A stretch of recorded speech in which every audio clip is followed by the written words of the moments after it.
untuk kita hadir di tempat ini, sama-sama kita di sini berzikir, menyebut nama Allah Subhanahu wa Ta'ala, membaca daripada Ratibul Haddad dari karangan Habib Abdullah bin Alawi Al-Haddad.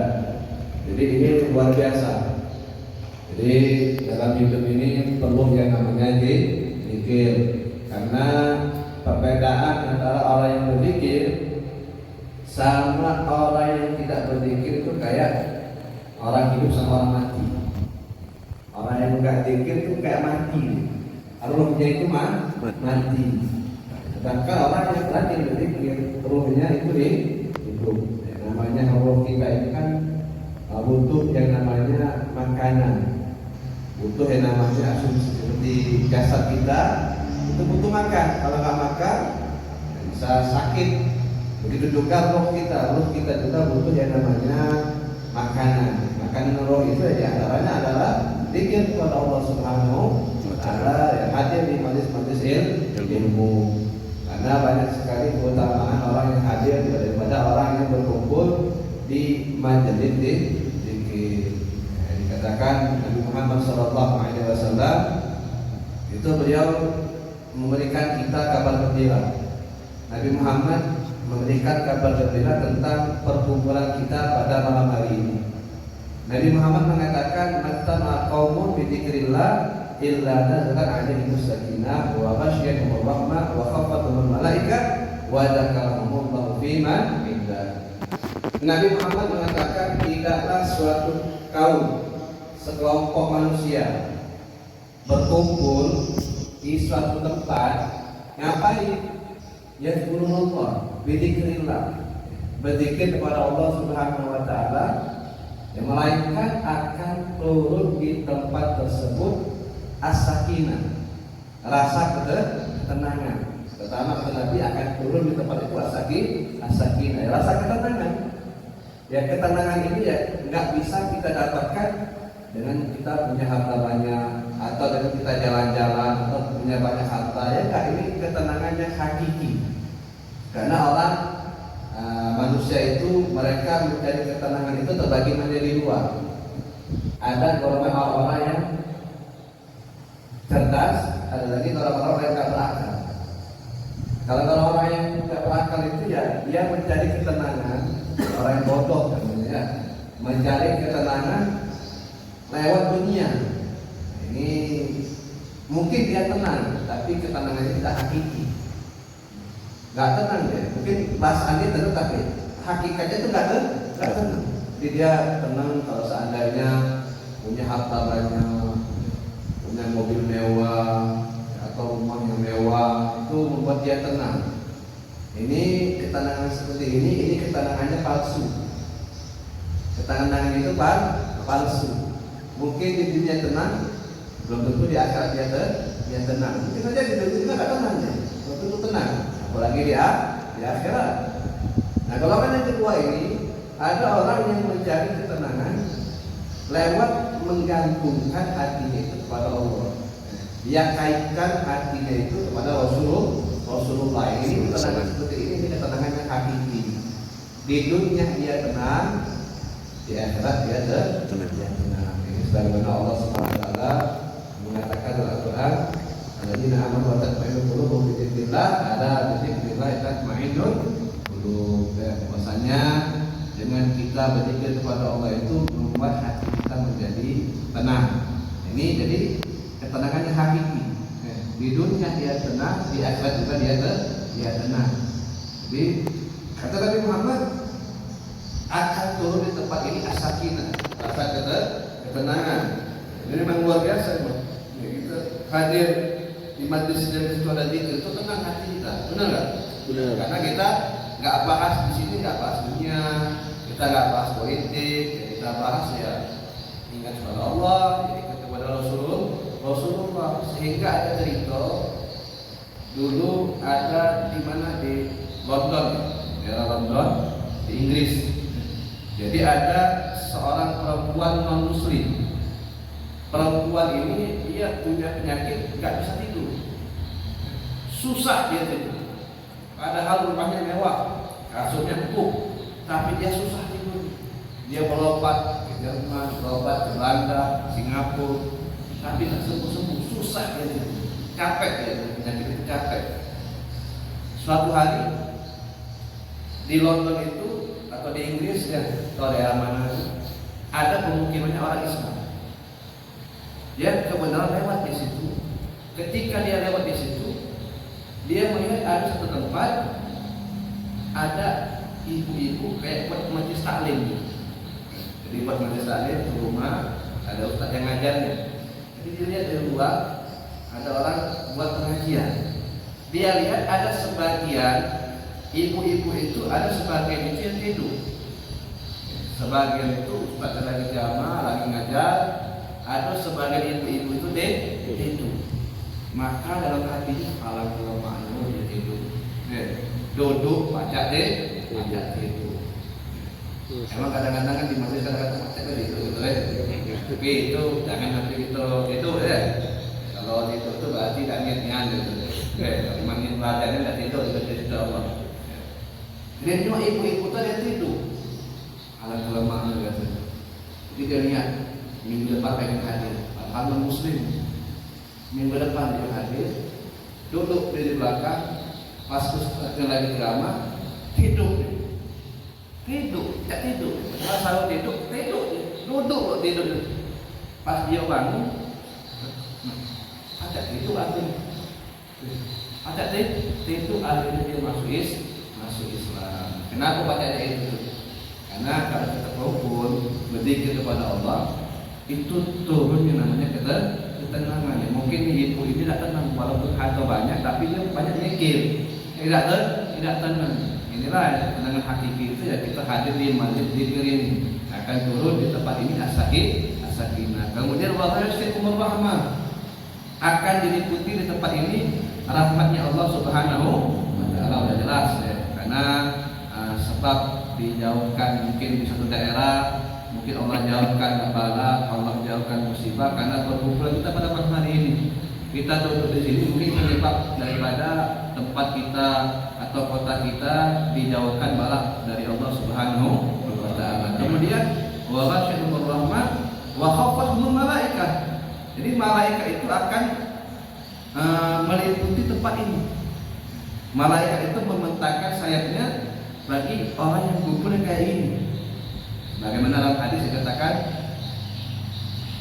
innal malaikah laqadu ajnihataha liqalibil ilm ridwan bima sesungguhnya malaikat Allah itu membentangkan sayapnya bagi penuntut ilmu, bagi orang yang hadir di majlis taklim karena ridha dengan apa yang ia berbuat. Kita nggak tahu nih. Kita dibukakan hijab sama Allah di malaikat bentangkan sayapnya. Jadi Habib Ali Masyhur, saya ingat Habib Ali Masyhur itu kakaknya Habib Umar. Beliau mentafsirkan hadis ini. Beliau mengatakan kalau telur ayam setelah beberapa hari, 10 hari, sekitar 10 hari, kalau udah dielem sama induknya, maka akan menetas dia. Kalau dielem berapa hari menetas, keluar yang namanya kehidupan. Nah begitu juga hati seseorang yang selalu di bawah sayap malaikat, yang selalu di bawah sayap malaikat, yang hati yang tadi itu mati jadi hidup, hati tadi mati jadi hidup. Tanda hati mati itu apa? Ya, tanda hati mati itu ya udah tersentuh dengan nasihat, berat ibadah itu tidak jadi beban buat dia.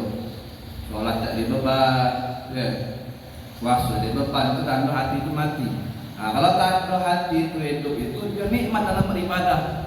Sholatnya nikmat, baca Quran itu nikmat.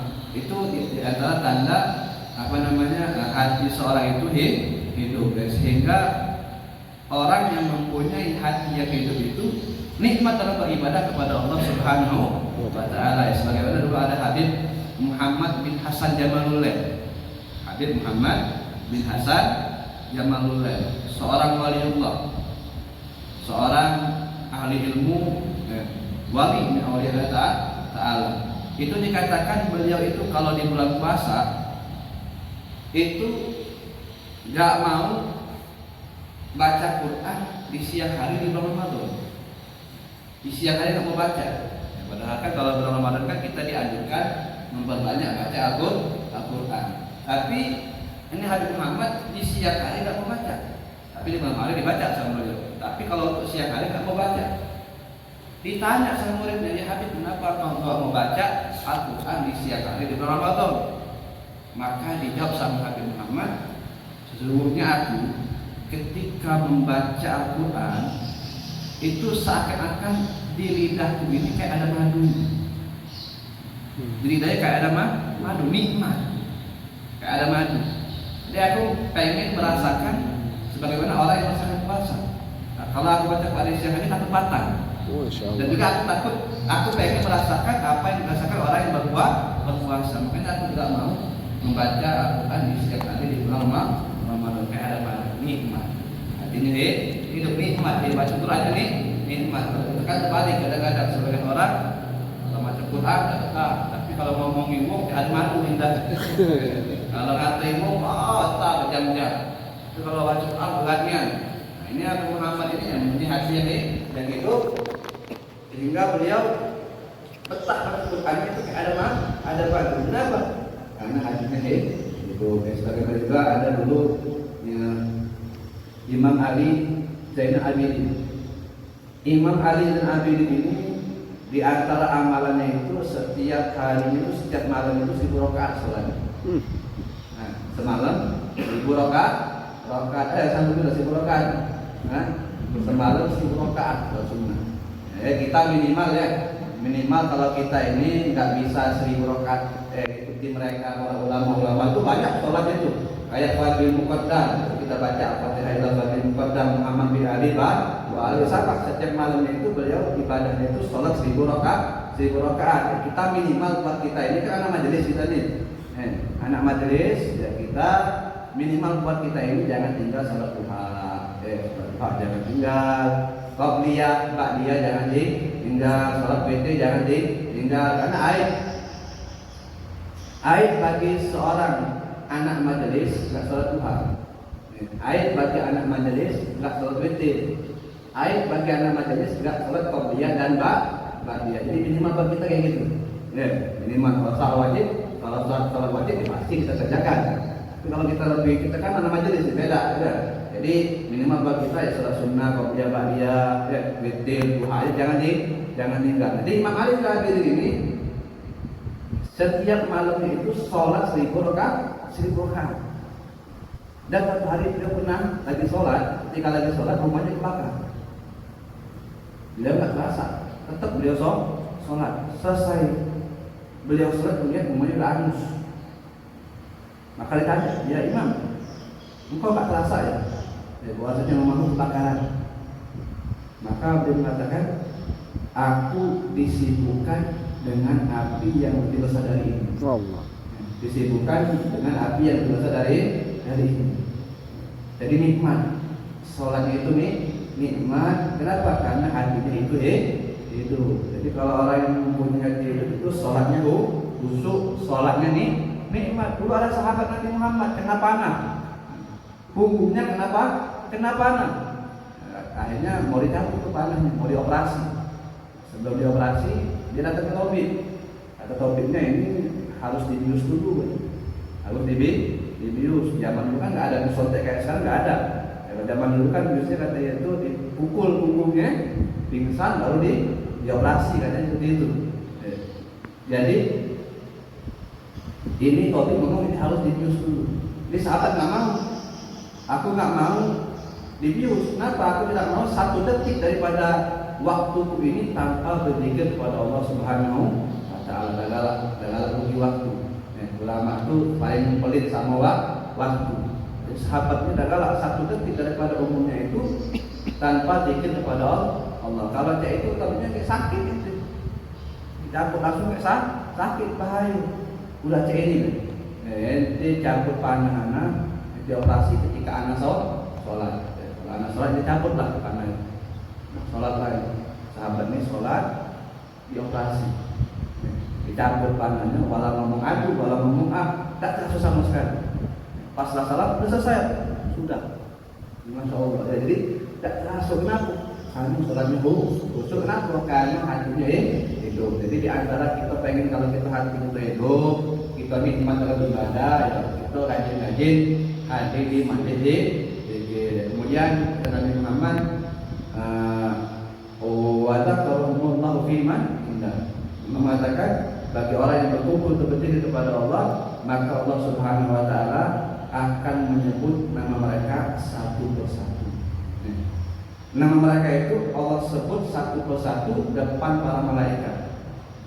Nama mereka itu dibangga-banggakan oleh Allah Subhanahu wa taala. Bayangin, nama kita pada malam hari ini disebut sama Allah. Nama kita disebut luar biasa. Jadi kita bangga bahasa adanya nama kita ini disebut sama besar, disebut sama pejabat, nama kita dibangga-banggakan, dipuji-puji itu sebuah kebanggaan. Nah ini bayangkan yang menyebut nama kita pada malam hari ini adalah Allah. Itu diantara keutamaan orang yang hadir di majelis zikir. Mudah-mudahan kita semua yang istiqomah, kita luangkan selalu waktu kita yang untuk kita hadir di majelis semacam ini. Kemudian ada kedua, ini tadi ada kali nyinggung, katanya ini sudah masing-masing kita masih musim maulid, masih masa-masa Maulid Nabi Muhammad Sallallahu Alaihi Wasallam. Insyaallah ini kapan mulainya itu? Tanggal 12 November ya. Allah diadakan Maulid di tempat ini ya. Jadi hadir ya. Karena Habib Abdullah bin Abdul Qadir Al-Jilani beliau mengatakan man lazima bi qiraatil maulid, barang siapa yang melazimkan membaca maulid Nabi, maka dia akan dimatikan dalam keadaan husnul khatimah. Jadi kalau orang lazim baca maulid, ya, dia baca maulid seminggu sekali atau gimana, setiap hari seminggu sekali, dia sama keluarganya sama majelis, itu di antara faedahnya itu akan dimatikan dalam keadaan husnul khatimah. Kemudian dalam kitab I'an at-Talibin dikatakan man qasada mawdi'an yuqra'u fihi maulid Nabi Muhammad sallallahu alaihi wasallam faqad qasada Allah min riyadil jannah. Ya, barang siapa yang menuju di satu tempat yang mana di tempat itu dibacakan maulidnya Nabi Muhammad sallallahu alaihi wasallam, maka dia hakikatnya telah menuju satu taman daripada taman-taman surga. Kita hadir di majlis maulid itu ya kita hadir di taman surganya Allah Subhanahu wa taala. Al-Habib Ali bin Muhammad bin Muhsin Al-Habsyi dia mengatakan wa bi arfi dzikrihi tatayyabatil majalis wal mahafil. Dengan menyebut nama Nabi Muhammad, itu sebuah perayaan, sebuah pesta menjadi harum, menjadi berkah. Ini Habib Ali ngomong, pengarang Maulid Simtud Duror. Itu dia mengatakan dengan menyebut nama Nabi Muhammad, suatu perayaan, suatu pesta itu menjadi harum, menjadi barokah. Ya, makanya ulama-ulama kita dulu, ya, orang tua kita dulu, itu kalau ada acara-acara apa aja pasti dimulai dengan maulid. Ya, kalau akikahan sebelumnya baca maulid, pernikahan sebelum akad baca maulid, sunatan baca maulid supaya berkah suatu perayaan. Bukan kita lakukan dengan maksiat. Kadang-kadang di zaman sekarang ini ya, orang nikah kadang-kadang undang dangdutan, undang biduan, ya, diawali dengan maksiat. Jadi mana pernikahannya mau berkah, kita itu ya minta berkahnya dengan baca maulid supaya pernikahannya itu barokah. Makanya kita dulu begitu, ulama-ulama kita, orang tua kita itu melazimkan membaca maulid setiap perayaan supaya kita mengambil keberkahan Nabi Muhammad Sallallahu Alaihi Wasallam. Ini baik kalau kita nak bahas maulid itu panjang, nak bahas maulid itu panjang, apalagi kita nak bahas Nabi Muhammad. Kalau kita nak bahas Nabi Muhammad itu sampai bertahun-tahun tak kelar. Kita nak bahas kemuliaan kebesaran Nabi Muhammad. Mudah-mudahan Allah Subhanahu wa taala mendatangkan cinta dengan Nabi Muhammad sallallahu alaihi wasallam. Mudah-mudahan Allah Subhanahu wa taala pada malam hari ini merahmati kita. Allah Subhanahu wa taala mudah-mudahan permudah segala urusan kita. Allah kabulkan segala hajat kita. Amin ya rabbal alamin. Itu saja yang bisa saya sampaikan. Mudah-mudahan bermanfaat. Assalamualaikum warahmatullahi taala wabarakatuh.